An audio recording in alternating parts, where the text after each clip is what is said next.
living life by the water. It's a great escape to get away from the kind of everyday life. The main streets and back roads of Buzzards Bay, next on Chronicle.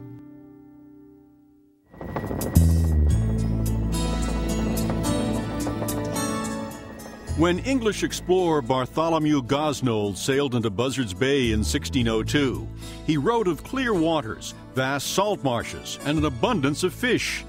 It was, in the eyes of Gosnold and his crew, paradise. Today, over 400 years after Gosnold's voyage of discovery, the natural beauty of Buzzards Bay remains. And Buzzards Bay is actually the last large estuary or bay near a population center that isn't polluted. The water is still pretty clean. Clean water is enjoyed by countless people. Just ask Daniel Lee. His family has a century of history on the bay. My family grew up on the bay. My great-grandfather built a house right up the street here. He built a little cottage at the turn of the 20th century. So we've continued the tradition of boating out here and fishing and swimming. Traditions that span 100 years. A young bass, and we're just going to release him into the water. For Daniel Lee, Buzzards Bay is indeed a personal place. Well, my grandfather retired down here, and he used to drift in a skiff just like this. And what he'd do is he'd hang over the side, and he'd drift down this coast, and he'd dig the quahogs and put them in the basket. 2 years ago, Lee embarked on his own quest to learn more about the place he calls home. The result? Buzzards Bay, a journey of discovery. It's about the entire bay. I traveled around the bay for a couple years with scientists and fishermen. I went out on boats. I discovered things about fishing. I discovered things about the islands, the rivers, maybe a little striped bass. Every little cove you go to, you're going to get the little marshes, and they're important because they act as estuaries. It's where the fish are born, where the crabs and the other animals are nurtured before they go out into the open bay. In his book, Lee looks back on the history of the bay, and he also looks ahead.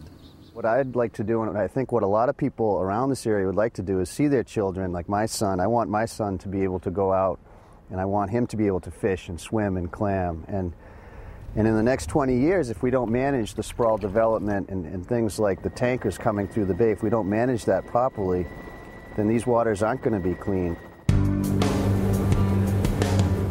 It's a clear morning, and Dan is in New Bedford Harbor, where Mark Rasmussen of the Coalition for Buzzards Bay is about to check on some returning visitors to the waterway. They're nearly all harbor seals, but there are some gray seals and occasionally a harp seal. Mark says it's early in the season to see this many seals sunbathing off Cuttyhunk Island. The fact that they're blooming in the bay, that the numbers are increasing, are really just a good sign that the fish are here, that this part of the bay is healthy and can support seal populations. Really, the battle right now for protecting Buzzards Bay is about reducing nitrogen pollution. One is making sure our sewage treatment plants get upgraded to remove nitrogen, doing a better job managing septic system pollution, working with towns to clean up storm drains, preserving parts of the coastline and parts of the watershed as open space that shouldn't be developed. Heading back to shore, we're greeted by the Ernestina.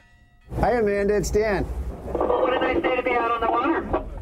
Ernestina is one of only 2 surviving wooden fishing schooners built in the town of Essex. Today, she's a sailing classroom, filled with students who are learning about the rich resources of the bay. Dan Lee says ultimately, this is how Buzzards Bay will be preserved. You ask about what's the bay about. To me and to a lot of people, it's about kids. You know, the big thing is getting kids out and get them out in the boats and teach them about, what makes this place important and teach them not to take it for granted. 10 minutes away, in a field on Horseneck Beach in Westport, a group of high schoolers is learning that it's not easy to catch a butterfly. I'm going to have your net at the ready. They're taking part in the Monarch Migration Program, run by the Lloyd Center for the Environment.